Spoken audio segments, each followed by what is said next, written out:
عن جابر بن عبد الله رضي الله تعالى عنه يقول لما قتل عبد الله بن عمرو بن حرام رضي الله تعالى عنه يوم أحد قال رسول الله صلى الله عليه وسلم يا جابر ألا أخبرك ما قال الله عز وجل لأبيك قلت بلى قال ما كلم الله أحدا إلا من وراء حجاب وكلم أباك كفاحا فقال يا عبدي تمنى علي أعطيك قال يا ربي تحييني فأقتل فيك ثانية قال إنه سبق مني أنهم إليها لا يرجعون قال يا ربي فأبلغ من ورائي فأنزل الله عز وجل هذه الآية ولا تحسبن الذين قتلوا في سبيل الله أمواتا بل أحياء عند ربهم يرزقون رواہ ابن ماجہ۔ جابر بن عبداللہ رضی اللہ تعالیٰ عنہ بیان فرماتے ہیں کہ ان کے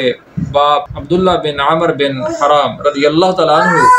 جنگ احد میں شہید ہو گئے تو ایک مرتبہ رسول اللہ صلی اللہ علیہ وسلم نے فرمایا کہ اے جابر کیا میں تمہیں نہ بتاؤں کہ اللہ تعالیٰ نے تمہارے باپ سے کیا کہا؟ تو میں نے کہا ضرور بتائیے۔ رسول اللہ صلی اللہ علیہ وسلم نے فرمایا کہ اللہ تعالیٰ کسی سے بغیر پردے کی بات نہیں فرماتے، لیکن اللہ تعالیٰ تیرے باپ سے براہ راست مخاطب ہوئے ہیں، اور فرمایا کہ اے میرے بندے تو مانگ میں تجھے عطا کروں۔ تو تیرے باپ نے کہا کہ اے میرے رب تو مجھے زندہ کر، میں دوسری مرتبہ تیرے راہ میں قتل کر دیا جاؤں۔ تو اللہ تعالیٰ نے فرمایا کہ اے میرے بندے یہ بات تو میرے ہاں پہلے سے طے ہے کہ مرنے کے بعد دنیا میں پھر واپسی نہیں ہے۔ تو تیرے باپ نے پھر عرض کیا کہ اے میرے رب پھر دنیا والوں کو میری طرف سے یہ پیغام دے دے۔ تو تب اللہ تبارک و تعالیٰ نے سورۃ آل عمران کی آیت نمبر 169 نازل فرمائی کہ جو لوگ اللہ کی راہ میں قتل ہو جائے انہیں مردہ نہ کہو بلکہ وہ زندہ ہیں اور اپنے رب کے ہاں رزق پاتے ہیں۔ اسے ابن ماجہ نے روایت کیا ہے۔